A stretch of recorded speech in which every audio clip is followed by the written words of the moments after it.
அஸ்ஸலாமு அலைக்கும் வரஹ்மத்துல்லாஹி. கண்ணியத்திற்குரிய எல்லாம் வல்ல அல்லாஹ் ஜல்ல ஷானஹு தஆலாவின் நல்லடியார்களே, அல்லாஹுடைய பேரருளால் அவனுடைய மார்க்கத்தை அதன் தூய்மையான வடிவத்திலே அறிந்து கொள்ள வேண்டும் என்பதற்காக நாமெல்லாம் இங்கே ஒரு மாநாட்டை போல பெரும் திரளாக குழுமி இருக்கிறோம்.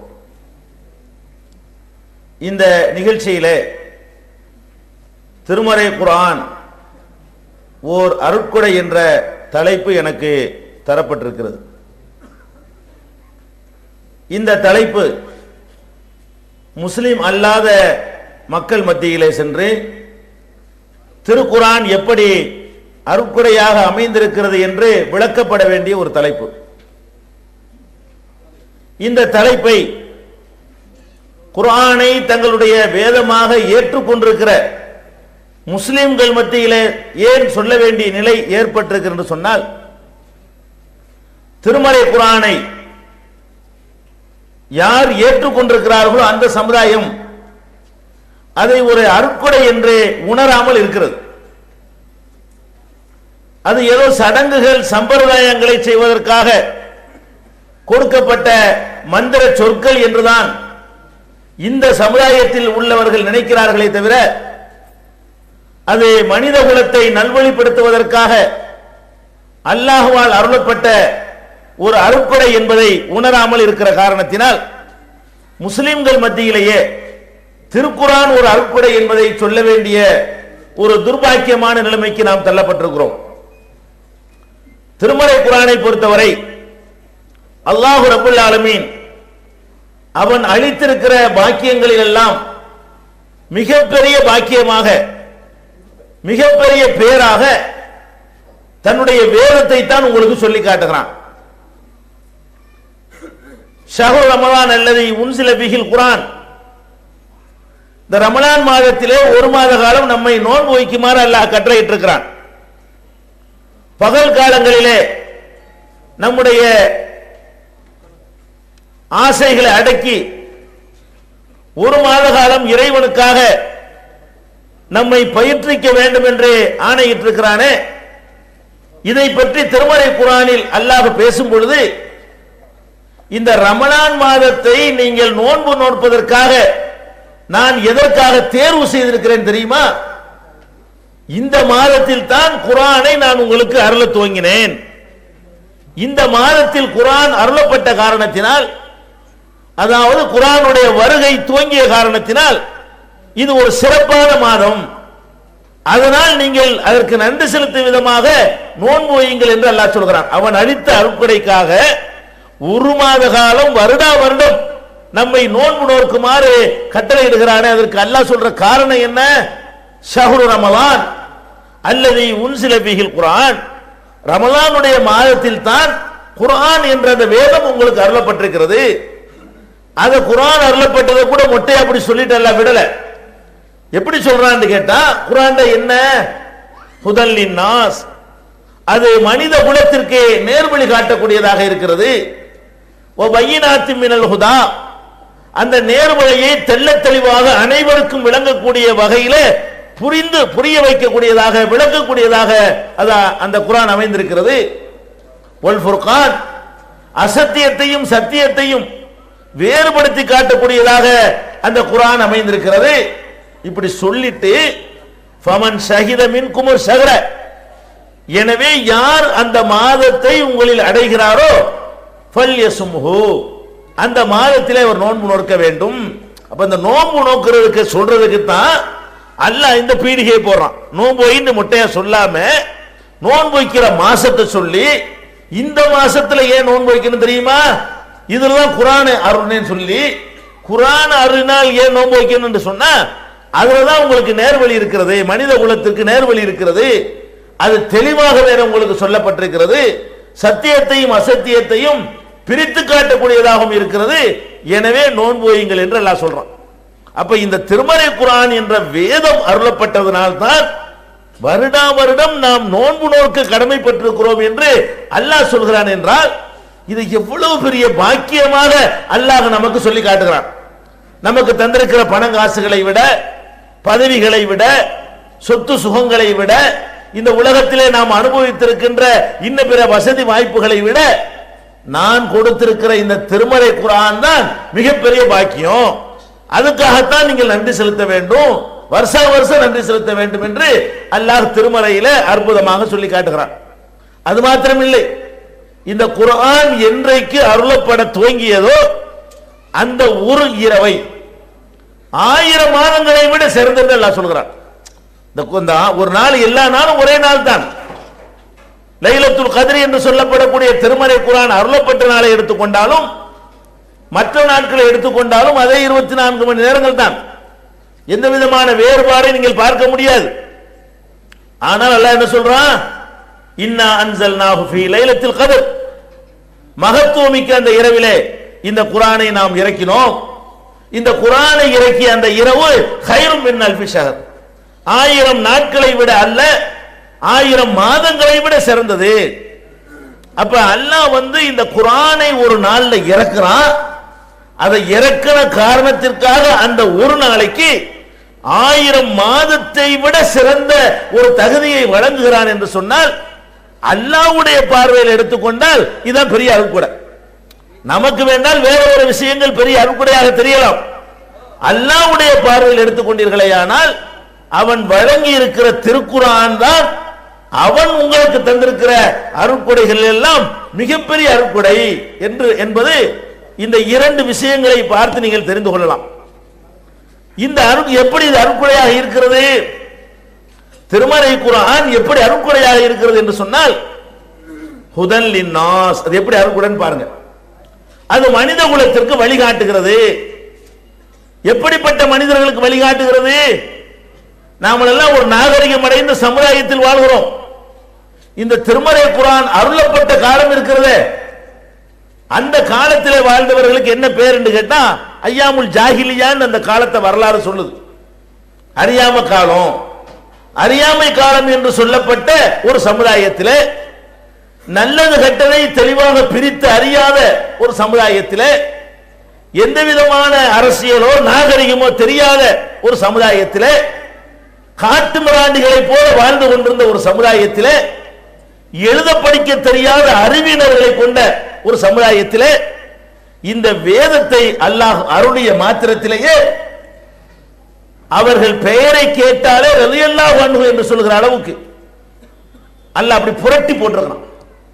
அவருடைய வாழ்க்கையை தலைகீழாக மாற்றி அகில உலகத்திற்கும் வழிகாட்டக்கூடிய சத்தியத்தை எடுத்து பிரச்சாரம் செய்யக்கூடியவர்களாக அல்லாஹ் மாற்றி இருக்கிறான்னு சொன்னா அதற்கு இந்த குர்ஆன் தான் காரணமாக அமைந்தது. இந்த குர்ஆனை கொண்டுதான் அவ்வளவு பெரிய புரட்சி ஏற்பட்டது என்பதற்கு தான் அல்லாஹ் சொல்றான் ஹுதல் லின்னாஸ், இது மனித குலத்திற்கு நேர்வழி காட்டுவதற்காக அருளப்பட்டது. ஆனால் இன்றைக்கு நிலைமை என்ன?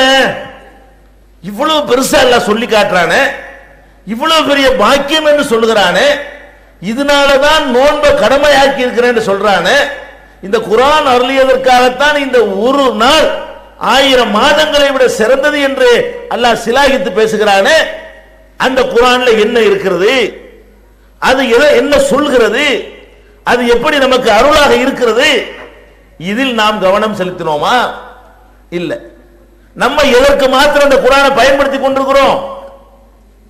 கத்தம் ஓதுவது குர்ஆனை பயன்படுத்துகிறோம். அருட்கொடை என்று சொல்லுகிறோம். அருட்கொடை என்றால் அதுல பெரிய ஒரு நமக்கு நன்மைகள் கிடைக்க வேண்டும்.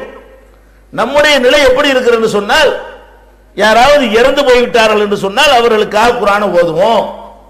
3ஆம் கத்தம், 7ஆம் கத்தம், 40ஆம் கத்தம், வருஷ கத்தம், பாத்தியான்னு சொல்லுவாங்க சில பகுதிகளில். இதுக்கு குர்ஆன் ஓதுவோம். அது கூட எப்படி ஓதுவோம்? கூலிக்கு ஆளை பிடிச்சு கொண்டு வந்து, வீட்டுக்காரர் ஓத தெரியாது, கூலிக்கு ஆட்களை பிடித்து வந்து ஏதோ சட்டம் போட்டு கூலிக்கு ஓதிட்டு போங்க. இது குர்ஆனை நம்ம பயன்படுத்தக்கூடிய விதம். அல்லது அர்த்தம் தெரியாமல் முக்கியமான வெள்ளி திங்கள் இரவுகள்ல சில நேரத்தை ஒதுக்கி அதை வாசிச்சு மூடி வச்சிருவோம். இந்த அளவுக்கு தான் குர்ஆனோடு நம்முடைய தொடர்பு இருக்கே தவிர, குர்ஆன் என்றால் அல்லாஹ் நம்மோடு பேசுகிற செய்தி தொகுப்பு. நமக்கு அல்லாஹ் எதையெல்லாம் சொல்ல நினைக்கிறானோ அதையெல்லாம் இந்த புத்தகத்தின் வழியாக நமக்கு சொல்லி இருக்கிறார். எதையெல்லாம் நாம் செய்யக்கூடாது என்று அல்லாஹ் விரும்புகிறானோ அதையெல்லாம் இந்த புத்தகத்தின் வாயிலாக நமக்கு தடை செய்திருக்கிறான். இப்படி விளங்கி நாம குர்ஆன் அணுகிறோமா? இல்ல. எந்த அளவுக்கு நம்முடைய குர்ஆன்ல உள்ள ஞானம் இருந்தது என்று சொன்னால், குர்ஆன்ல இருப்பதாக குர்ஆன்ல இல்லாததை எல்லாம் நம்முடைய அப்பன் பாட்டன்மார்கள் மார்க்கத்தின் பெயரால் விட்டு அடித்தார்கள். அதையும் பேசாம கேட்டுக்கொண்டிருக்கிற அளவுக்கு குர்ஆனை பற்றி நம்முடைய ஞானம் இருந்தது. எப்படி அடித்தார்கள்? நீங்கள் மௌலிது கிதாப் பார்த்திருப்பீர்கள். இந்த 6 மௌலிது உள்ள ஒரு கிதாப், ஒரு புத்தகம், அதில் எழுதி வைத்திருப்பார்கள் ஒரு பாட்டு. என்ன பாட்டு? கொடிய நகசுன்னு ஒரு பாட்டு. ஃபீ பயானி கொடிய நகசு, அதுக்கு பேர். அதுல என்ன எழுதியிருப்பார்கள் கேட்டா, நிகழ்த்தும் ஒடுக்கத்தின் புதன் வாரத்தை நெடியோன் நகசு என்றான் குர்ஆனிலே. இந்த ஒடுக்கத்து புதன் இருக்க, அத குர்ஆன்ல அல்லாஹ் என்ன செஞ்சிட்டானா? நகசுன்ட்டானா, பீடன்னு சொல்லிட்டானா. ஒடுக்கத்து புதன் என்று ஒரு நாளை சஃபர் மாசத்தினுடைய கடைசி புதன்கிழமைய ஒடுக்கத்து புதன் என்று ஒரு முடிவு செய்து அன்றைய தினத்தில் ஏராளமான முசீபத்துகள் இறங்குவதாக சொல்லி அந்த முசீபத்தை நாங்கள் நீக்குறோம் என்று உலமாக்கள் சில பரிகாரங்களை உங்களுக்கு சொல்லி தந்தார்கள். தட்டு எழுத சொன்னார்கள், ஓலையில் எழுத சொன்னார்கள், மா இலைகள் எழுத சொன்னார்கள், அதை கரைத்து குடிக்க சொன்னார்கள், தலையில தெளித்துக் கொள்ள சொன்னார்கள். இப்படி ஒடுக்கத்து புதனுக்கு என்று சில சடங்குகளை செய்தார்கள். எப்படி சொல்லி செய்தார்கள் தெரியுமா? இது குர்ஆன்ல இருக்குது என்று சொன்னார்கள். உங்கள்கிட்ட வந்து எப்படி சொன்னார்கள்? இந்த ஒடுக்கத்து புதன்கிறது நாங்க கண்டுபிடிச்சது இல்ல, நிகழ்த்தும் ஒடுக்கத்தின் புதன் வாரத்தை நெடியோன் நகசு என்றான் குர்ஆனில. ஒடுக்கத்து புதன்கிறத வந்து நெடியோன்னு அல்லாஹ் வந்து குர்ஆன்ல நகசுன்னு சொல்லிட்டான். இப்ப என்ன ஆகும்? ஓ, குர்ஆன்ல அல்லாஹ் பீடன்னு சொல்லிட்டானா, அப்ப நாங்க இன்னும் 2 கத்து கொடுங்க. அதுக்கு பேர் கத்து. எங்க ஊர்ல மாயில அதை கரைச்சு குடிக்கிற அளவுக்கு நம்மளை ஆக்கிட்டாங்க. நீங்கள் குர்ஆனை பூரா நீங்க தேடி பாருங்க, ஒடுக்கத்து புதன்கிற வார்த்தையாவது இதுல இருக்குதா? புதன்கிற வார்த்தையாவது இருக்குதா? வெள்ளிக்கிழமையாவது குர்ஆன்ல இருக்கிறதுங்க, யௌமுல் ஜும்ஆன்னு வருது. சனிக்கிழமையை பத்தியாவது குர்ஆன்ல இருக்கிறது, சபத்துன்னு வருது. புதன்கிழமைங்கிற சொல்லாவது குர்ஆன்ல இருக்குதா? புதன்கிற வார்த்தையே கூட குர்ஆன்ல கிடையாதுங்க. ஆனால் நம்மளை எப்படி ஆக்கிட்டாங்க?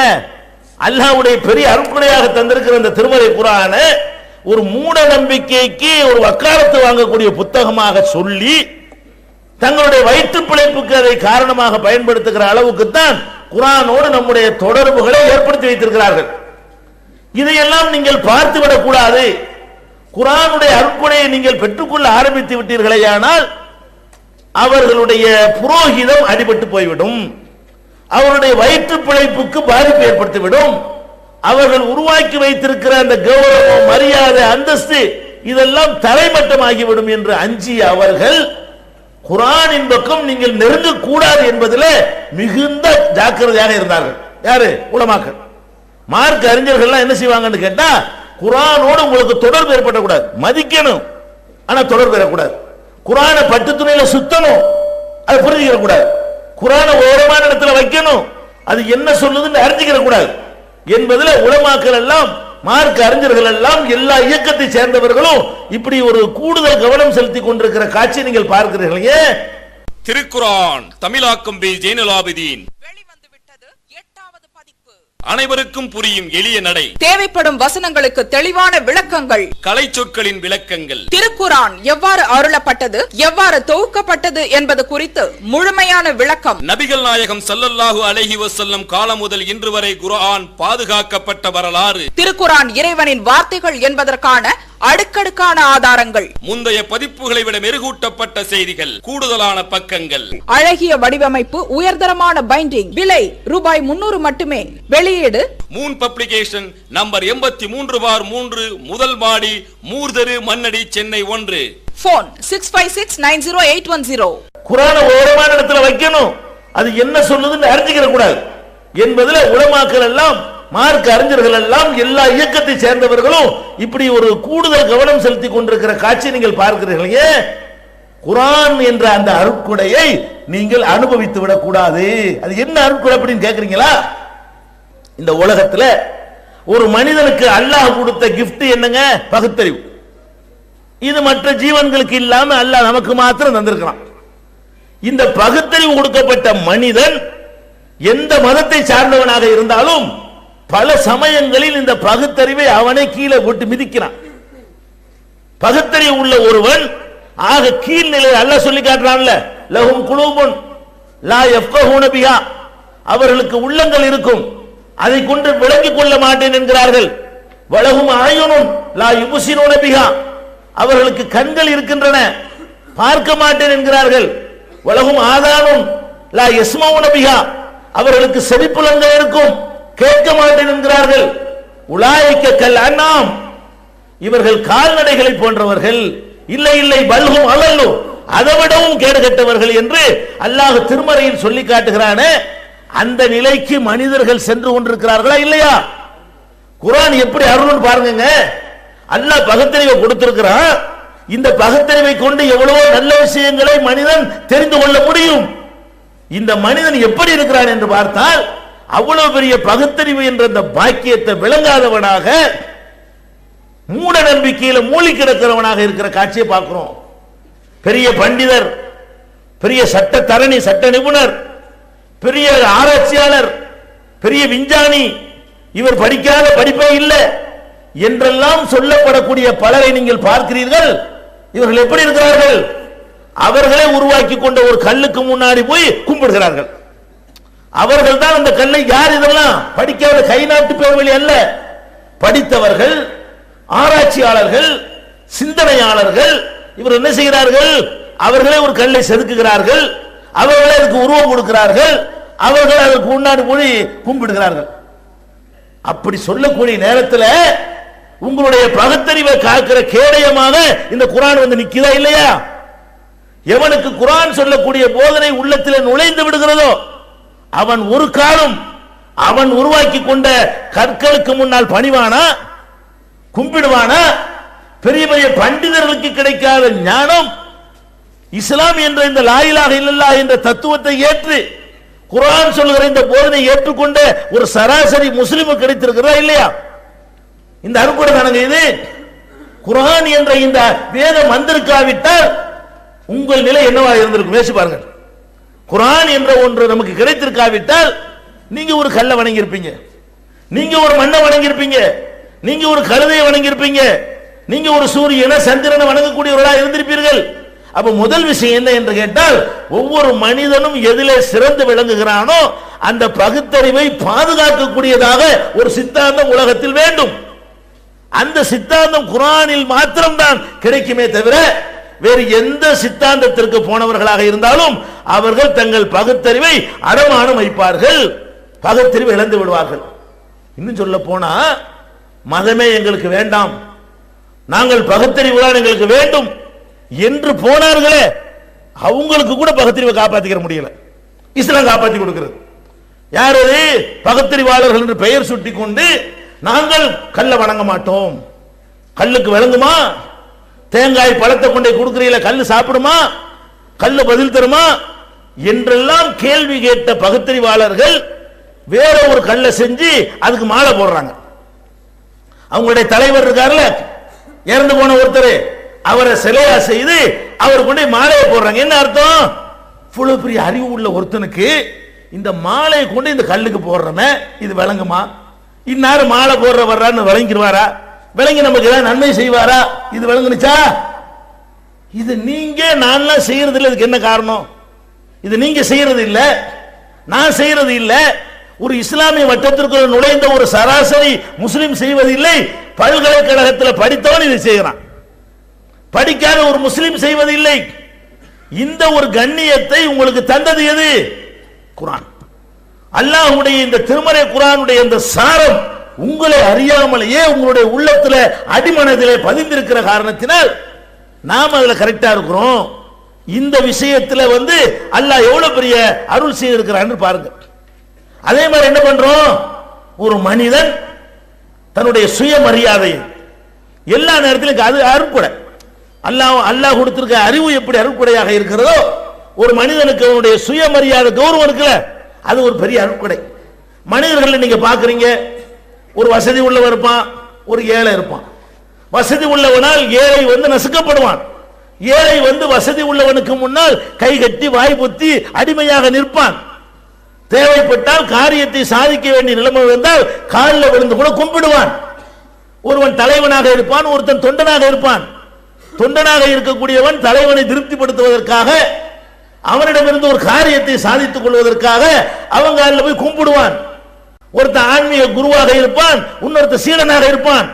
இந்த ஆன்மீக சீடனாக இருக்கக்கூடிய ஒருத்தன் தன்னுடைய ஆன்மீகத்தை மேம்படுத்திக் கொள்வதற்காக ஒருவன் காலில போய் விழுவான், கும்பிடுவான். இப்படி உலகத்தில் உள்ள எல்லா மார்க்கங்களையும் பார்க்கிறீர்கள், எல்லா மதங்களையும் பார்க்கிறீர்கள்.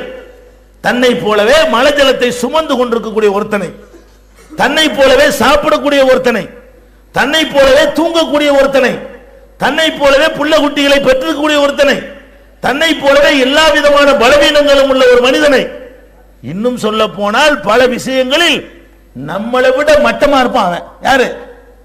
எவன் காலில் உழுவுறான் அவனை விட காலில் உழப்படுறான் பாருங்க தலைவன், அந்த பணக்காரன், அந்த குருநாதர், அந்த மகான், அந்த பெரியவர், பல வகையில் நம்மளோட மட்டமா இருப்பான். நம்மளாவது பழைய சொத்தை சாப்பிட்டு வாழ்ந்துருவோம், மகானுக்கு வாழ இயலாது. மகானுடைய நாக்குக்கு ரொம்ப ருசி வேணும். நல்ல பணக்காரருடைய எங்க இருக்குது அங்கதான் சாப்பிடுவார்.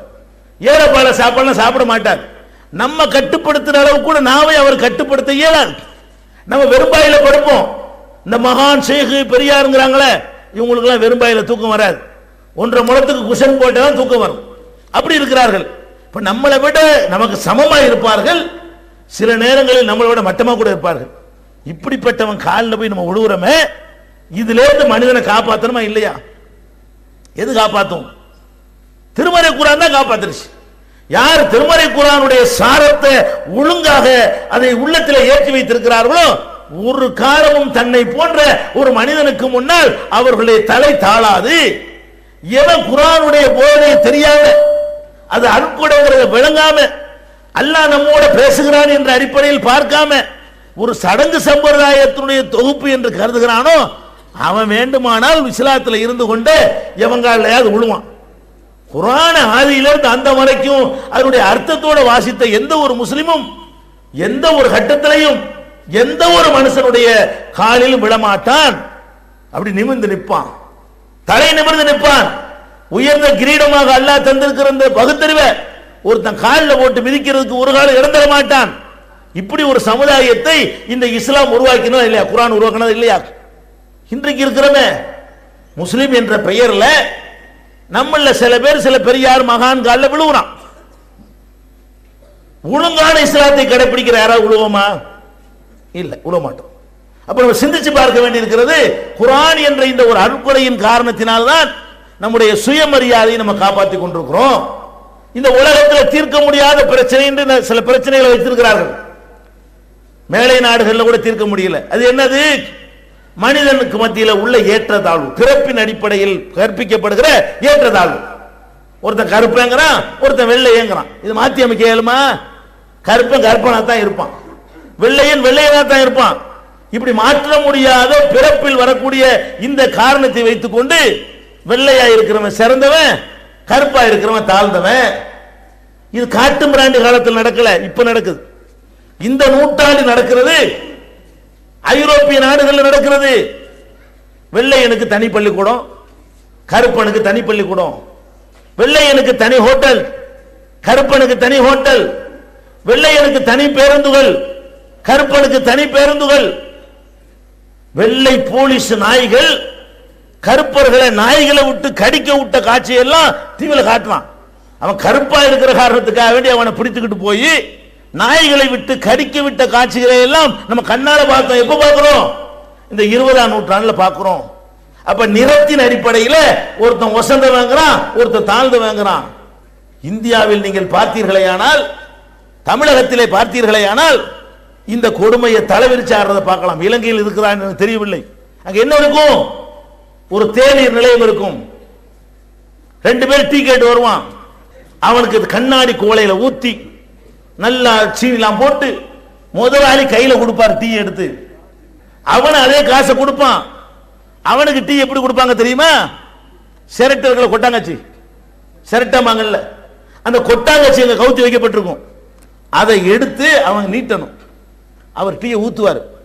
இவனு 2 ரூபா தான் கொடுக்குறான் டீக்கு, அவனு 2 ரூபா தான் கொடுக்குறான். இவன் குடிக்கிறது கண்ணாடி கிளாஸ்ல முதலாளி கழுவி வைப்பாரு. அவன் குடிக்கிற சிரட்டையில அவன் குடிச்சிட்டு அவனே கழுவி அவனே கவுத்தி வச்சுட்டு போகணும். இது எங்க 20ஆம் நூற்றாண்டுல இந்தியாவில். உலகத்தில் இப்படி மொழியின் பெயரால, இனத்தின் பெயரால, குலத்தின் பெயரால, கோத்திரத்தின் பெயரால, அவங்களுடைய கலரின் பெயரால எல்லாம் நம்ம வேறுபாடுகளை கற்பித்திருக்கிற காட்சியை பார்க்கிறோம். இதெல்லாம் ஒழிச்சாதானுங்க அருட்பட. இதெல்லாம் ஒழிக்கக்கூடிய ஒரு சித்தாந்த உலகத்தில் இருக்குதா?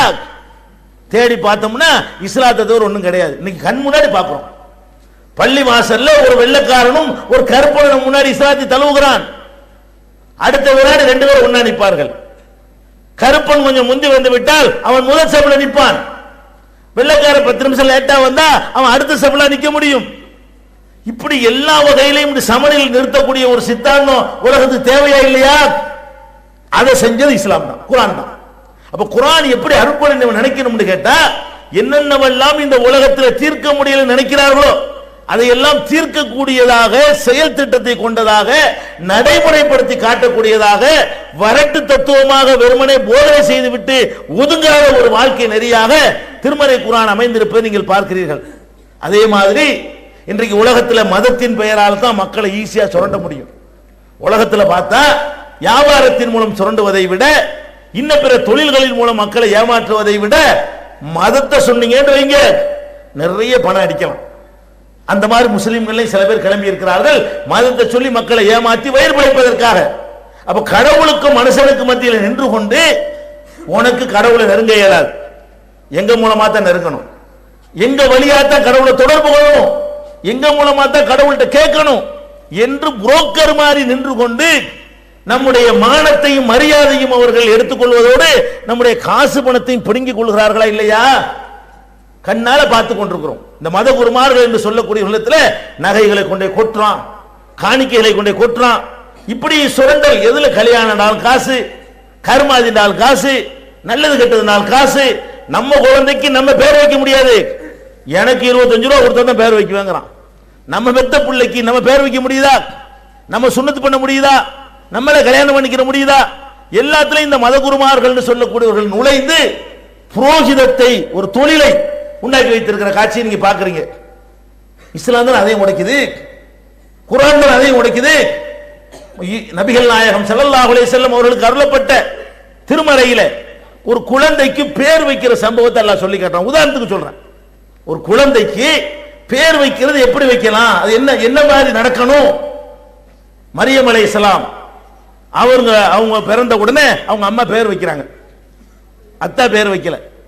மரியம் அலைஹிஸ்ஸலாம் பிறந்த உடனே இன்னி சம்மைத்துஹா மரியம், என் மகளுக்கு நான் மரியம் என்று பெயர் வைத்து விட்டேன், ஷைத்தானை விட்டு நான் பாதுகாப்பு தேடுறேன் அந்த அம்மா சொன்னாங்கன்னு அல்லாஹ் குர்ஆன்ல சொல்லி காட்டுறான்.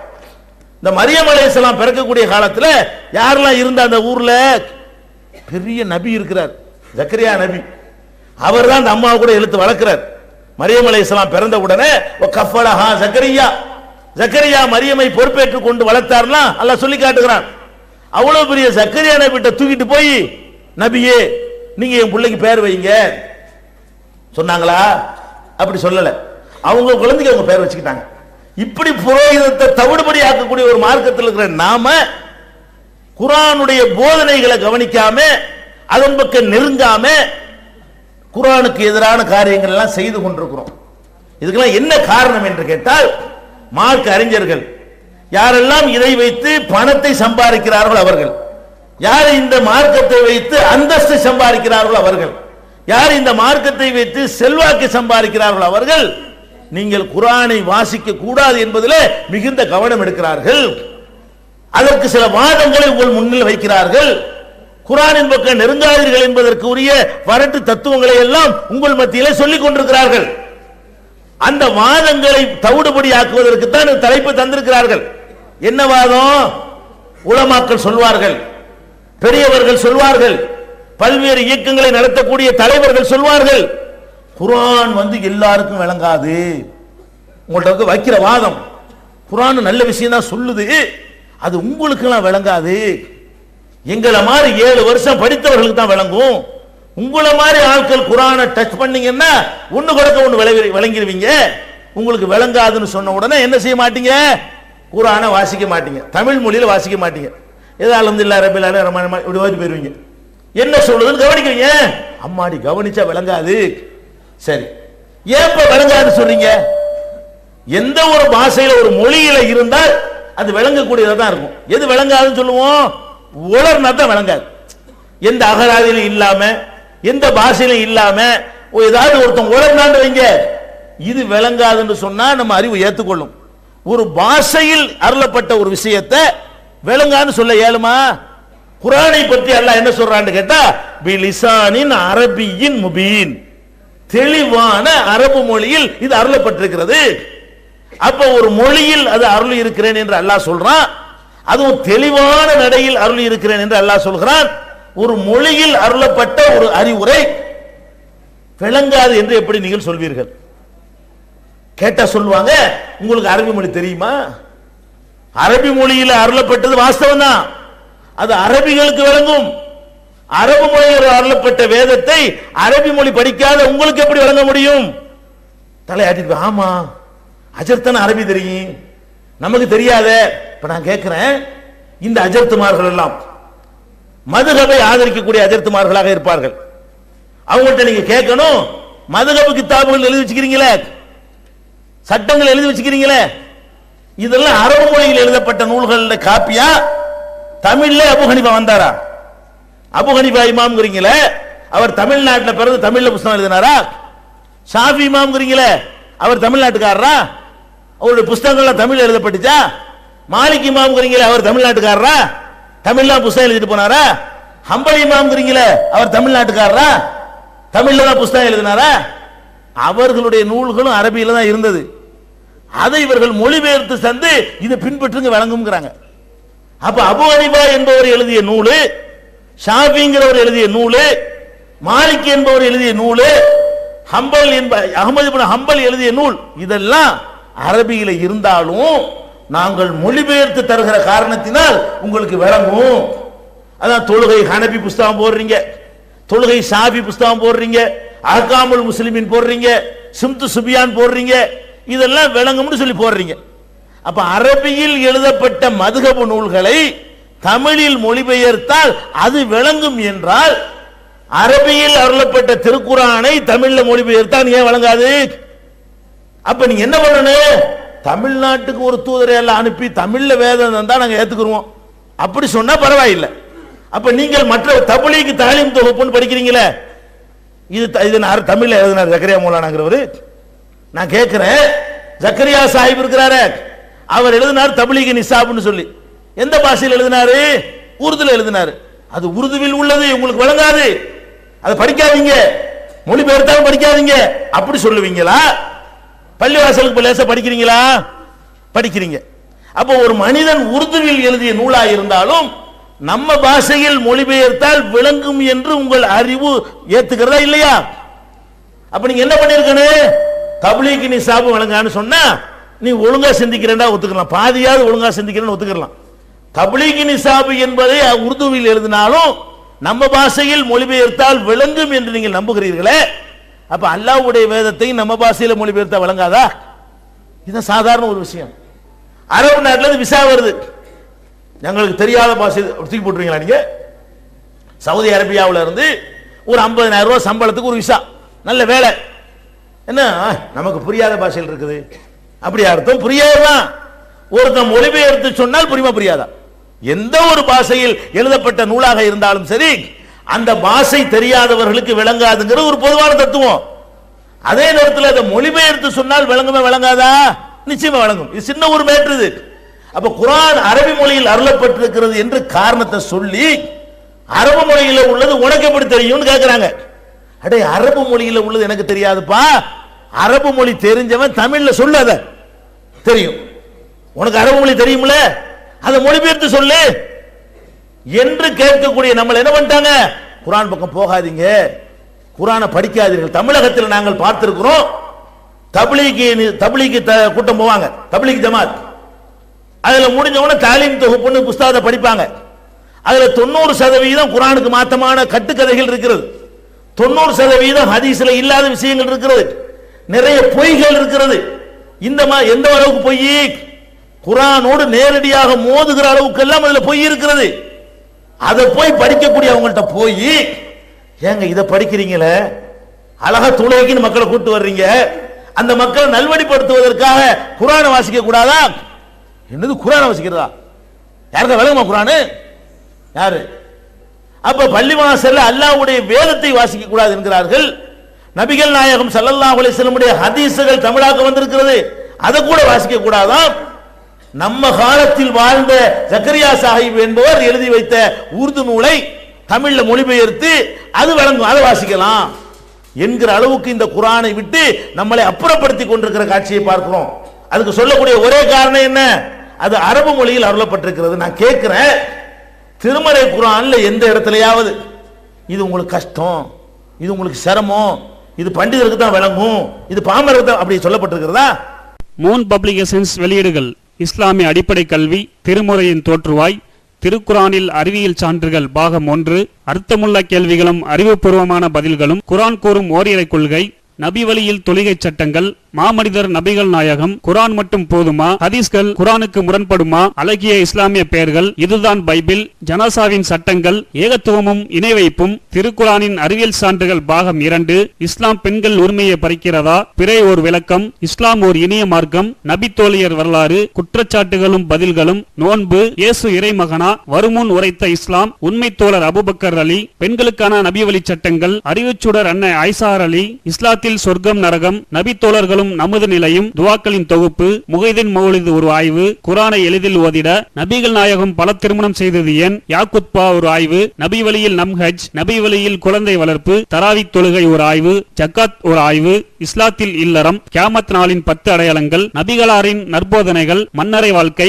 பைபிளில் நபிகள் நாயகம், இஸ்லாத்தின் பார்வையில் பில்லி சூனியம், தர்கா வழிபாடு, நபிகளாரின் இறுதி நாட்கள், இஸ்லாமிய கொள்கை, சரியான ஹதீஸ்களும் தவறான ஹதீஸ்களும், சந்திக்கும் வேளையில் கொள்கை விளக்கம், பேய் பிசாசு உண்டா, கற்பனை கதைகள், நவீன பிரச்சனைகளும் தீர்வுகளும், தப்லிக் தாகலிம் தொகுப்பு, சுபகான மௌலிது ஒரு ஆய்வு, மனிதனுக்கேற்ற மார்க்கம், நேர்ச்சையும் சத்தியமும், மனனம் செய்வோம், விளக்கப்பட்ட உணவுகள், அர்த்தமுல்லா இஸ்லாம், குர்பானியின் சட்டங்கள், தொழுகை, இஸ்லாத்தின் பார்வையில் கனவுகள், இஸ்லாமிய திருமணம், இறைவனிடம் கையேந்துங்கள், மீராஜும் அதன் படிப்பினைகளும், வேதம் கொடுக்கப்பட்டோர் யார், மற்றும் prophet Mohammed the greatest man மற்றும் TNTJ மார்க்க அறிஞர்கள் உரையாற்றிய CD டிவிடிகள் கிடைக்கும் இடம் மூன் பப்ளிகேஷன் 83/3 மூர்தரு முதல் மாடி மண்ணடி சென்னை 1. Phone number 65690810. நம்ம காலத்தில் வாழ்ந்த ஜக்கரியா சாஹிப் என்பவர் எழுதி வைத்த உருது நூலை தமிழ்ல மொழிபெயர்த்து அது வழங்கும், அதை வாசிக்கலாம் என்கிற அளவுக்கு இந்த குர்ஆனை விட்டு நம்மளை அப்புறப்படுத்தி கொண்டிருக்கிற காட்சியை பார்க்கிறோம்.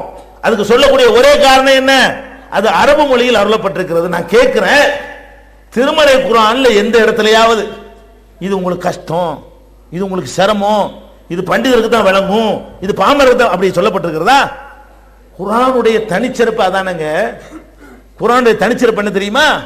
எந்த ஒரு புஸ்தகத்தை நீங்கள் எடுத்துக்கொண்டாலும் சரி, நல்ல ஸ்டைல்ல, உயர்ந்த தரத்துல, உயர்ந்த நடையில அதனுடைய எழுத்துக்கள் அமைந்திருக்குமே, ஆனால் சாதாரண மக்களுக்கு புரியாதுங்க. எது புரியும்? கீழே இறங்கி வந்து பேசினா தான் புரியும். அப்ப உலகத்தில் எந்த ஒரு பாஷையில் எழுதப்பட்ட எந்த ஒரு நூலாக இருந்தாலும் அதனுடைய நடை எளிமையாக இருந்தால் அனைவருக்கும் விளங்கும். நடை கஷ்டமாக இருந்தால் சில பேருக்கு தான் விளங்கும், அதிகமான மக்களுக்கு விளங்காது. திருமறை குர்ஆனுடைய அற்புதம் என்ன தெரியுமா? அதனுடைய நடை ரொம்ப உயர்ந்தது. உயர்ந்த நிலையில் இருந்தால் என்ன செய்யக்கூடாது? சாதாரண மக்களுக்கு விளங்கக்கூடாது. அரபிய தாய்மொழியா கொண்டாலும் சரிதான். இப்ப தமிழையே தாய்மொழியா கொண்டிருந்தால் நமக்கு திருக்குறள் விளங்குமா? நமக்கு தாய்மொழி தமிழ் தான். தமிழ் தாய்மொழியா இருந்தாலும் திருக்குறள் விளங்குமா? அதுக்கு யாராவது உரை எழுதியிருக்கிறாங்களான்னு பார்ப்போம், விளக்க உரை எழுதியிருக்காங்களான்னு பார்ப்போம், அதை வச்சு விளங்கக்கூடிய நம்ம இருப்போம். திருமறை குர்ஆனை பொறுத்த வரைக்கும் அதனுடைய ஸ்டைல் ரொம்ப ஆச்சரியப்பட்டான். இது மனித சொல்லு கிடையாது, இவர் மந்திரம் பண்றாரு, வசியம் பண்றாரு அப்படின்னு சொல்லுகிற அளவுக்கு திருக்குர்ஆனுடைய நடை இருந்தது. அதே நேரத்தில் அவ்வளவு உயர்ந்த நடையில் இருக்கிற அந்த வார்த்தைகள் சாதாரண மக்களுக்கு புரிந்தது. இஸ்லாத்தை ஆரம்பத்தில் ஏற்றுக்கொண்டவர்கள் யார்? அபுஜஹிலா? கரை கண்ட புலவர்களா? அரபு மொழியை கரைத்து குடித்தவர்களா? இல்ல, வெளிநாட்டிலிருந்து பிழைப்பு தேடி வந்து அறகுறையாக அரபு படிச்சாங்களே, அவங்களுக்கு தான் இந்த குர்ஆன் ஃபர்ஸ்ட் விளங்குனது. பிலாலுக்கு விளங்கியது. அவர் யாரு? அவருக்கு ஒழுங்கா கூட உச்சரிக்க தெரியாது. ஒழுங்கா கூட உச்சரிப்புகளை சரியான முறையில் சொல்ல தெரியாத அடிமையாக பிடித்து வரப்பட்ட பிலால் ரலியல்லாஹு அன்ஹு அவர்களுக்கு இந்த ஹை ஸ்டைல் அமைந்திருக்கக்கூடிய திருமறை குர்ஆன் விளங்கி அவர் இஸ்லாத்தை ஏற்றுக்கொள்கிறார். அவருக்கு விளங்குகிறது, சுஹைபுக்கு விளங்குகிறது.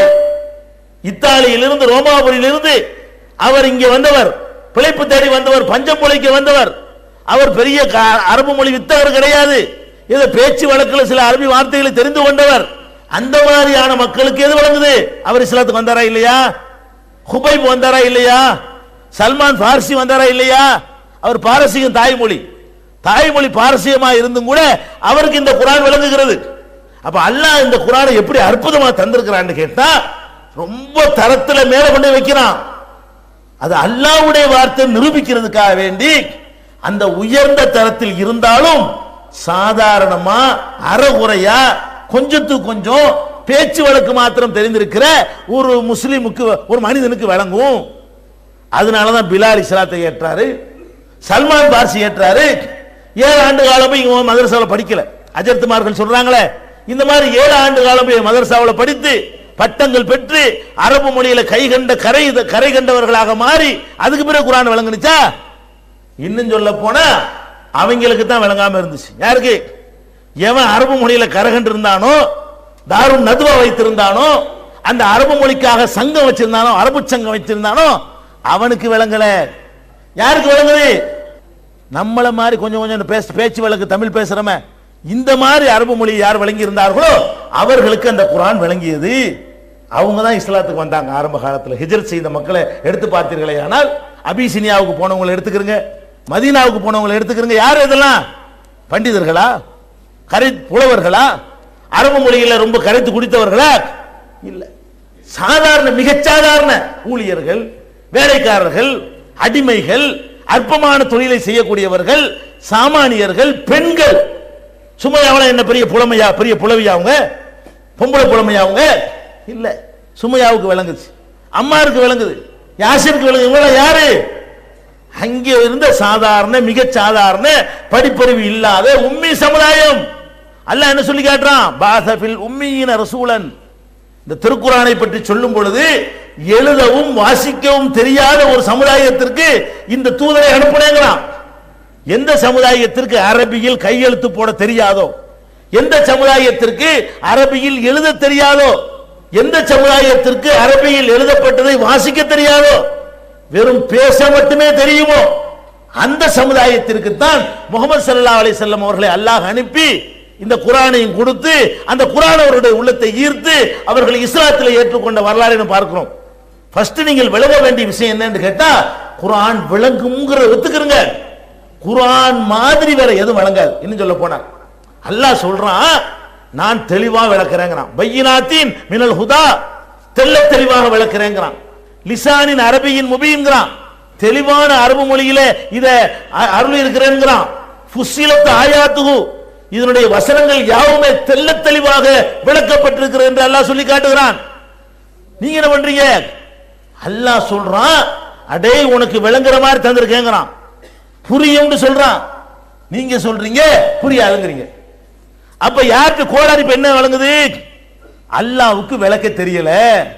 ஒரு ஜக்கரியா சாஹிப்புக்கு விளக்க தெரிஞ்ச அளவுக்கு, உங்க பள்ளிவாச பேசிமாம் ஹஜரத் இருக்கிறாரு அவருக்கு விளக்க தெரிஞ்ச அளவுக்கு அல்லாஹ்வுக்கு விளக்க தெரியாதுன்னு சொல்றீங்களா? விளக்கி இருக்கிறேங்கிறான், நான் தெளிவுபடுத்தி இருக்கேங்கிறான், தெளிவான ஒரு வழிகாட்டுதலா தந்திருக்கிறேன்னு சொல்றான். நீங்க என்ன பண்றீங்க? விளங்காது. அப்ப வாத்தியார் சரியில்லைன்னு அர்த்தம். அதன் அர்த்தம் அவன் ஆசான், அவன் தான் அந்த நூலுக்கு ஆசிரியர். குர்ஆனுக்கு ஆசிரியர் அல்லவன, ஆசிரியர் சொல்லலாம், ஆசிரியர் சொல்லுகிறான், இது எல்லாத்துக்கும் விளங்க முடியும். நீங்க சொல்றீங்க விளங்காது. அப்ப என்ன ஆகுது? பொய் சொல்றான், விளங்காம உளறிப்புட்டு நமக்கு புரியாம என்னத்தை எழுதி வச்சுப்புட்டு உங்களுக்கு விளங்க முடியும். அல்லாஹ் பொய் சொல்றான். அப்படி அர்த்தம்? அல்லாஹ் குர்ஆன்ல சொல்றான், வலா யுனபியுக மிஸ்லு கபீர், அவனை போல எவனும் உனக்கு விளக்க முடியாதுடாங்கறான். டேய், அவனை மாதிரி எவனும் விளக்க முடியாது. அல்லாஹ் படைச்சவன் உனக்கு விளக்கி இருக்கும் பொழுது அது எப்படி விளங்காது நீ சொல்லுவ? நான் விளக்கி, நான் என்னை மாதிரி ஒரு மனிதன் விளக்கி சொன்னால் வேண்டால் நீங்கள் எப்படி சொல்லலாம்? அவர் விளக்குறேன்னு சொன்னாரு, உழைப்பிட்டாரு, சொதப்பிட்டாருன்னு சொல்லலாம். படைச்சவன் அப்படி சொல்ல முடியுமா? அப்ப நம்ம என்ன குற்றம் சுமத்துறோம்? குர்ஆன் விளங்காது என்று சொன்னால் அல்லாஹ்வுக்கு விளக்க தெரியல. நான் கேட்கிறேன், விளங்காத ஒன்றை எதுக்குங்க சொல்லணும்? அவ்வளவு வேணாம். ரசூல் ஸல்லல்லாஹு அலைஹி வஸல்லத்தை அடிச்சாங்கல்ல, தெரியுமில, உதைச்சாங்கல்ல, கள்ளத்துக்கு எரிஞ்சாங்கல்ல, முள்ள போட்டாங்கல்ல, கூட வந்தவங்கள கொலை பண்ணாங்கல்ல, ஊரை விட்டு விரட்டினாங்கல்ல, சண்டைக்கெல்லாம் வந்தாங்கல்ல. இதெல்லாம் விளங்காட்டிலாம் நடந்திருக்குமா? இல்ல விளங்கலைன்னா ஏன் அடிக்கிறாங்க ரசூல் ஸல்லல்லாஹு அலைஹி வஸல்லத்தை? அந்தாலும் யாருக்கு இப்ப விளங்குது? என்ன தெரிஞ்சு சொல்றாரு, யாருக்கா விளங்குதா? பேசாம போப்பான்னு இருப்பாங்க. தெளிவா விளங்கிருக்கு. யாருக்கு விளங்குது? நபிகள் நாயகம் ஸல்லல்லாஹு அலைஹி வஸல்லம் முத சந்திக்கிறாங்களே, அவனுக்கு விளங்குது. ஆஹா, இந்த ஆளு ஒரு பயங்கரமான செய்தியை கொண்டு வர்றாரு. இந்த செய்தி இந்த சமுதாயத்தில் நுழைந்தால் நம்முடைய பதவி காலி, நம்முடைய புரோகிதம் காலி, நம்முடைய அந்தஸ்து காலி, நம்முடைய பொருளாதார சுரண்டல் காலி, நம்முடைய பித்தலாட்டம் காலி, எல்லாத்தையும் காலி பண்ணக்கூடிய விஷயத்தை கொண்டு வந்திருக்கிறார் என்று அவனுக்கு விளங்குனுச்சு. ஏத்துக்கிறதா மறுத்தானே தவிர அவனுக்கு விளங்கலன்னு சொல்ல இயலுமா? அபூஜஹலுக்கு விளங்காட்டி ஏத்திருப்பானாங்க. அப்ப நீங்க என்ன விளங்கணும்? நபிகள் நாயகம் ஸல்லல்லாஹு அலைஹி வஸல்லம் அவர்களை யார் எதிர்த்தார்களோ அந்த எதிர்ப்புடைய தீவிரத்தை பார்த்தாலே விளங்குது. அவனுக்கு குர்ஆன் நல்ல விளங்கியிருக்கு. என்ன விளங்கியிருக்கு? ஆஹா, இவர் சொல்ற மாதிரி வந்தா எல்லாரையும் ஒரு சபையில ஒண்ணா உட்கார வச்சிருவாரு. நம்ம வசந்தவன் சொல்றோம், இவனை தாழ்ந்தவன் சொல்றோம். இந்த ஆள் சொல்லக்கூடிய குர்ஆனை ஏத்துக்கிட்டோன்னு வைங்க, நம்ம ரெண்டையும் ஒரு தட்டுல உட்கார வச்சு சாப்பிட வச்சு விடுவாரு. அதுக்கு தானங்க எதிர்த்தான், அதுக்கு தானே சண்டைக்கு வந்தான். நபிகள் நாயகம் ஸல்லல்லாஹு அலைஹி வஸல்லம் அவர்களுடைய அந்த திருக்குர்ஆனுடைய சாரத்தை விளங்கி கொண்ட காரணத்தினால்தான் அபசவத்த வல்லாவுல அல்லாஹ் கண்டிக்கிறானே. அந்த நிகழ்ச்சியை கொஞ்சம் அசை போட்டு பாருங்கள். குறைஷி பிரமுகர்கள் வருகிறார்கள், நபிகள் நாயகம் ஸல்லல்லாஹு அலைஹி வஸல்லம் பேசுகிறார்கள். என்ன பேசுறாங்க? முகமதே, உங்களுடைய நாணயத்தை நாங்கள் சந்தேகிக்கவில்லை, நீங்கள் பொய் சொல்ல மாட்டீர்கள், பொய் சொல்லி உங்களை பார்த்தது இல்லை, உங்களை அல்லாஹ்வுடைய ரசூல் என்று ஏற்றுக்கொள்வதிலே எங்களுக்கு மறுப்பு ஒன்றும் இல்லை, அல்லாஹ்வை ஏற்றுக்கொள்ள எங்களுக்கு மறுப்பு இல்லை. ஒரே ஒரு மறுப்பு இருக்கிறது. என்ன மறுப்பு? நீங்கள் எங்களையும் இந்த சாதாரண அடிமைகளையும் ஒரு தட்டில் வைக்கிறீர்கள், ஒரு நிலையில் நிறுத்துகிறீர்கள். எங்களை தனி அவங்கள தனின்னு ஒத்துக்கொண்டீர்களே, ஆனால் நாங்க இந்த இஸ்லாத்தை ஏற்றுக்கொள்றோம், உங்களை அல்லாஹ்வுடைய தூதன் ஒப்புக்கொள்றோம் சொன்னார்கள். அப்ப குர்ஆன் விளங்கி இருக்குல்ல? குர்ஆன் விளங்குனதுனால தான் இந்த முகமது கொண்டு வந்திருக்கிற குர்ஆன், முகமது கொண்டு வந்திருக்கிற மார்க்கம் நம்மளை சமநிலையில் வைக்கிறதுக்கு வந்திருக்கிறது. நம்முடைய குலப்பெருமை, நம்முடைய கோத்திர பெருமை, நம்முடைய மொழி பெருமை, நம்முடைய பாரம்பரிய பெருமை எல்லாத்தையும் குழி தோண்டி புதைக்கிறதுக்கு வந்திருக்கிறாரு. அதனாலதான் கேட்கிறான், பேரம் பேசுறான், நான் ஏத்துக்கிற தயாருங்கிறான். நபிகள் நாயகம் ஸல்லல்லாஹு அலைஹி வஸல்லம் அவங்க கூட நீங்க சொல்ல கேட்டுக்குருவோமா? எதனால? நாளைக்கு திருத்திக்கலாம்ல, ஒரு அட்ஜஸ்ட்மெண்ட் பண்ணிடலாமான்னு நினைக்கிறாங்க. அந்த நேரம் பார்த்து கண் தெரியாத ஒருத்தர் வருகிறார். அவர் யாரு? தாழ்ந்தவர், கீழ் சாதி என்று அந்த சமுதாயத்தால் கருதப்பட்டவர். அப்துல்லாஹ் இப்னு உம்மக்தும் வருகிறார். அஸ்ஸலாமு அலைக்கும் யா ரசூலுல்லாஹ்னு சொல்றாரு. நபிகள் நாயகம் ஸல்லல்லாஹு அலைஹி வஸல்லம் பதிலே சொல்லல. கோபப்படுறாங்க. என்ன கோபம்? பஞ்சாயத்தை இதுக்கு தான் நடந்துகிட்டு இருக்கு. இப்ப இவர் மாதிரி ஆட்கள் வரக்கூடாதுன்னு பேசிட்டு இருக்கிறாங்க. நாங்கெல்லாம் உயர்ந்தவர்கள் இருக்கிற இடத்துல இந்த மாதிரி கண்ணுந்தெரியாத வந்திருக்கிறாரு, இவர் மாதிரி தாழ்ந்த ஜாதி மக்கள் வரக்கூடாது. விவகாரமே இதான். அந்த நேரம் பார்த்து அவர் சொன்ன உடனே ரசூல் ஸல்லல்லாஹு அலைஹி வஸல்லம் கோவிச்சிடுறாங்க, முகத்தை கடுகடுப்பாக்கிறாங்க. உடனே அல்லாஹ் கண்டிக்கிறான், அபஸவத வல்லா அன்ஜாஹுல் அமா. ஒரு குருடர் வந்ததற்காக முகத்தை கடுகடுப்பாக வைத்துக் கொண்டார், அலட்சியம் செய்தார் அப்படின்னு பெருமானார் ஸல்லல்லாஹு அலைஹி வஸல்லம் அல்லாஹ் கண்டிக்கிறான். இதுல எதுக்கு இந்த சம்பவத்தை நான் சொல்றேன்னு கேட்டா, குர்ஆன் என்ன சொல்லுதுன்னு விளங்கித்தானுங்க பேரம் பேசுறான். இவர் சொல்லக்கூடிய சித்தாந்தம் மக்கள்கிட்ட பதிந்தால் அனைவரையும் சகோதரர்களாக்கி விடுவார், அனைவரையும் சமமாக்கி விடுவார். நமக்கு இவ்வளவு காலம் இருந்து வந்த கௌரவம், அந்தஸ்து, பதவி நான் தான் வழக்கு வேண்டும் போட்டி போட்டவன், அவங்க பிறந்த செய்தியை சொன்னதற்காக தன்னுடைய அடிமை பெண்ணை விடுதலை செய்தவன், இப்படி ரசூலுல்லாஹ்வின் மீது பிரியம் வைத்திருந்த அபூ லஹப், அவர் சொன்ன அந்த போதனைக்கு பாருங்க, குர்ஆனுடைய சாரம். உன்னுடைய நெருங்கிய உறவினரை எச்சரிக்கை செய்ய அல்லாஹ் சொன்னானே, அந்த எச்சரிக்கையை சொன்ன மாத்திரத்தில் புரிஞ்சுக்கிட்டு தானுங்க எதிர்த்தான் மண்ணவாரி வீசினா நாசமா போட்டு சொன்னா. அப்ப நபிகள் நாயகம் ஸல்லல்லாஹு அலைஹி வஸல்லம் அவர்கள் சந்தித்த அப்படி கொடுமைகளை கற்பனை பண்ணி பாருங்க. அவங்க என்ன சொன்னாங்கன்னு விளங்கினால்தான் இந்த கொடுமை ஏற்படுமே தவிர அவ்வளவு வேணாம். இப்ப நாங்கள் சில விஷயங்களை சொல்லுகிறோம், எங்களை எதிர்க்கிறார்கள், விளங்காட்டி எதிர்ப்பார்களா? ஆஹா இவங்க சொல்ற மெசேஜ் பயங்கரமா இருக்குது. ஷேக் இல்லைங்கிறாங்க, முரீத் இல்லைங்கிறாங்க, தப்லீக் இல்லைங்கிறாங்க. விளங்கி தானே எல்லா குசுமும் பண்றீங்க.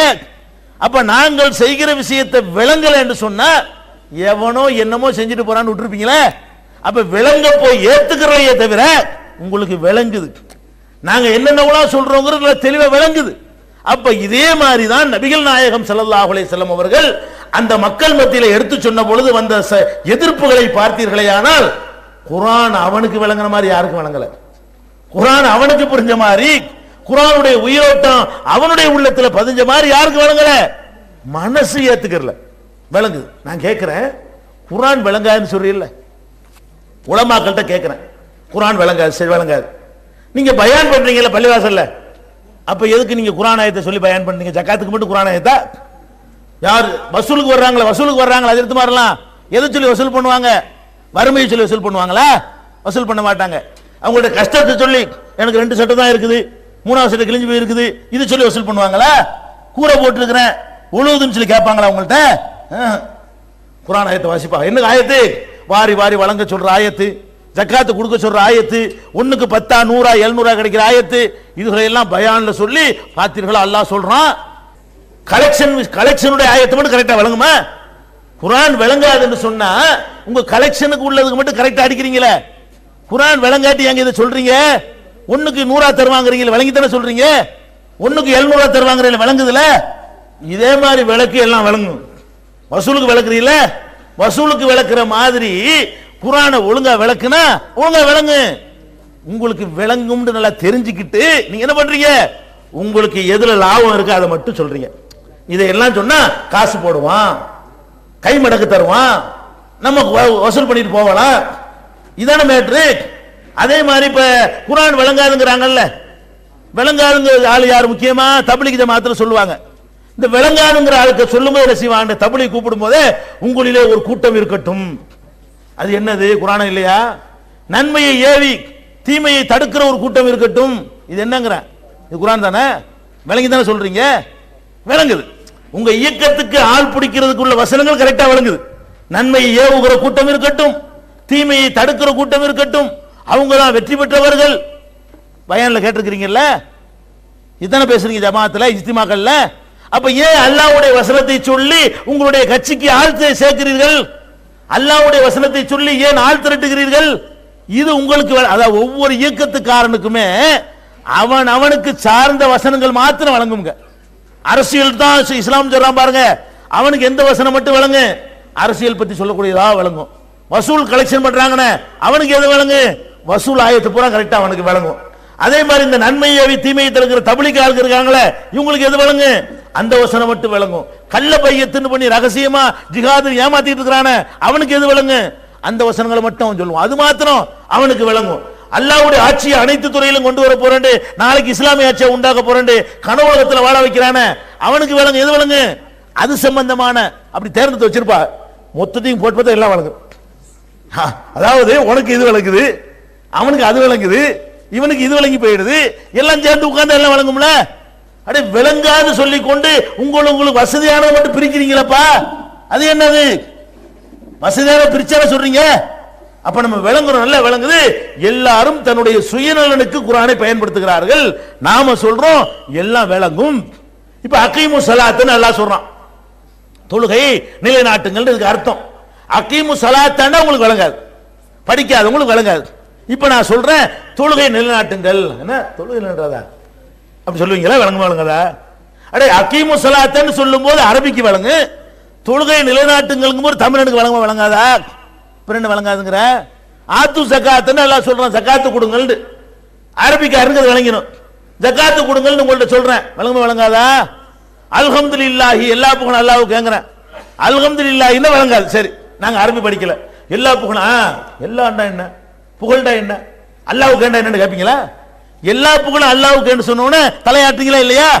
அப்ப அல்ஹம்துலில்லாஹ்ங்கிறது விளங்காவிட்டால் எல்லா புகழும் அல்லாஹ்வுக்கு விளங்குமா இல்லையா?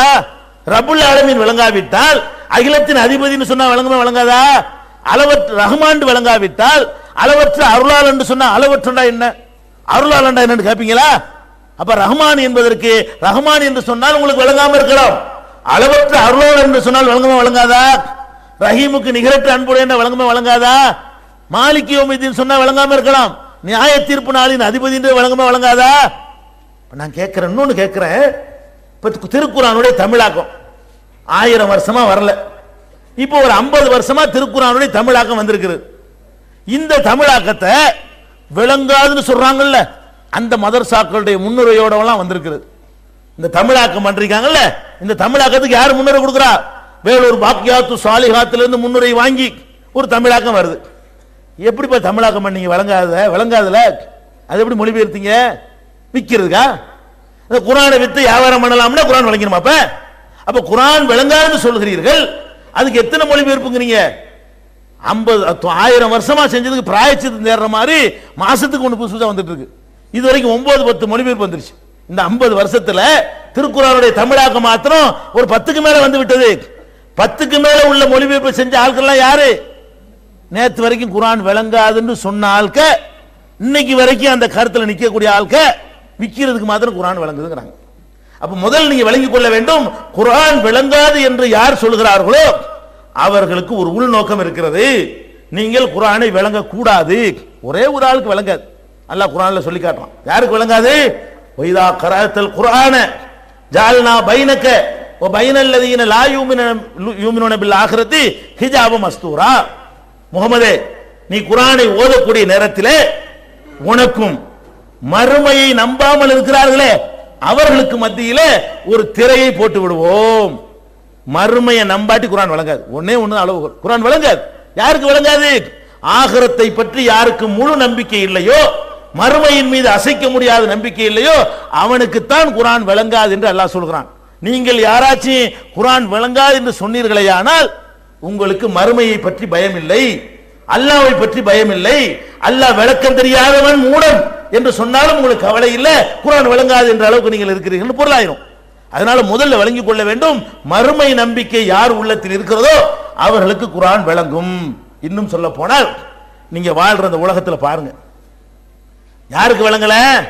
மௌலானாக்களுக்கு விளங்க மாட்டேங்குது, ஹஸரஜிக்களுக்கு விளங்க மாட்டேங்குது. குர்ஆனுக்கு விளக்கம் சொல்வதற்கு 16 வகையான கல்வியை கற்றிருக்கணுமா? இது எங்க இருந்து எடுத்தாங்க நமக்கு தெரியவே இல்லை. 16 வகையான கல்வி கற்றவனுக்கு விளங்கும் என்றெல்லாம் சொல்றாங்க பாருங்க. இப்படி எல்லாம் குர்ஆனை ரொம்ப கஷ்டப்படுத்தி ரொம்ப அந்நியமாக்கிட்டாங்களே. இன்னைக்கு உலகத்தினுடைய இன்னொரு பக்கத்தை பாருங்க, யாருக்கெல்லாம் விளங்குது? மொழிபெயர்ப்பை படித்து விட்டு, தமிழாக்கத்தை படித்து விட்டு, அதனுடைய மலையாளத்தை படித்து விட்டு, அதனுடைய ஆங்கிலத்தை படித்து விட்டு, யார் யாரெல்லாம் இந்த இஸ்லாத்தை நோக்கி வருகிறார்கள் என்ற வரலாற்றை புரட்டி பாருங்க. குர்ஆன் விளங்கும் இவர்கள் குர்ஆனுக்கு துரோகம் செய்கிறார்கள். திருக்குர்ஆன் தமிழாக்கம் பி ஜெய்னுலாபிதீன் வெளிவந்து விட்டது 8வது பதிப்பு. அனைவருக்கும் புரியும் எளிய நடை, தேவைப்படும் வசனங்களுக்கு தெளிவான விளக்கங்கள், கலை சொற்களின் விளக்கங்கள், திருக்குர்ஆன் எவ்வாறு அருளப்பட்டது, எவ்வாறு தொகுக்கப்பட்டது என்பது குறித்து முழுமையான விளக்கம். நபிகள் நாயகம் ஸல்லல்லாஹு அலைஹி வஸல்லம் காலம் முதல் இன்று வரை குர்ஆன் பாதுகாக்கப்பட்ட வரலாறு, திருக்குர்ஆன் இறைவனின் வார்த்தைகள் என்பதற்கான அடுக்கடுக்கான ஆதாரங்கள், முந்தைய பதிப்புகளை விட மெருகூட்டப்பட்ட செய்திகள், கூடுதலான பக்கங்கள், அழகிய வடிவமைப்பு, உயர்தரமான பைண்டிங். விலை ரூபாய் 300 மட்டுமே. வெளியீடு மூன் பப்ளிகேஷன், நம்பர் 83/3, முதல் மாடி, மூர்தரு, மண்ணடி, சென்னை 1. போன் 65690810. உலகத்திலே சிறந்த பாப் இசை பாடகராக இன்னைக்கு எப்படி மைக்கேல் ஜாக்சனுக்கு பின்னாடி ஒரு கூட்டம் ஓடுகிறதோ, வெறி பிடித்து அலைகிறதோ, இப்படியெல்லாம் இன்னைக்கு மைக்கேல் ஜாக்சனுக்கு பின்னாடி ஒரு கூட்டம் அலமோதுதே. இதே மாதிரிதான் கேட் ஸ்டீவன்சன் என்ற ஒரு பாடகன் இருந்தான், அவனுக்கு பின்னாடியும் கூட்டம் ஓடியது ஒரு காலத்தில். இன்னைக்கு மைக்கேல் ஜாக்சனுக்கு பின்னாடி இருந்த இதே கூட்டம். பணத்துக்கு பஞ்சம் இல்லை, தனி விமானத்திலே பறக்கிற அளவுக்கு அல்லாஹ் வசதியை கொடுத்தான். அவன் அனுபவிக்காத ஒண்ணுமே கிடையாது. அப்படி பொம்பளை அனுபவிச்சான், தண்ணி அனுபவிச்சான், வாழ்க்கை சுகந்தங்களை அனுபவிச்சான். அவனுக்கு இந்த குர்ஆனை வாசிக்கிறான், ஆங்கில மொழியாக்கத்தை வாசிக்கிறான், உள்ளத்துல மாற்றம் வருது. ஆஹா, நம்ம ஒரு தப்பான வழியில் போய் கொண்டிருக்கிறோம், இவ்வளவு இருந்து நமக்கு நிம்மதி கிடைக்கலையே. அவன் எப்படி இஸ்லாத்துக்கு வந்தான்? இன்னைக்கு ஒவ்வொரு நாடா சென்று இஸ்லாத்தை பெற யூசுப் இஸ்லாம் அவருடைய பாடல்கள் இன்னைக்கு வந்து மியூசிக் இல்லாத முறையில் அழகாக இஸ்லாத்தை பிரச்சாரம் செய்யக்கூடிய அளவுக்கு பாடல்கள் பாடிக்கொண்டிருக்கிறான், மேடையில் ஏறி பிரச்சாரம் பண்ணி கொண்டிருக்கிறான். இங்க இலங்கைக்கு, இந்தியாவுக்கு எல்லாம் பலமுறை விஜயம் செய்துவிட்டு இஸ்லாமிய பிரச்சாரம் செய்துவிட்டு சென்றிருக்கிறான். நமக்கு பார்க்கிறோம் இந்த ஆளுக்கு எப்படி இஸ்லாம் விளங்குச்சு.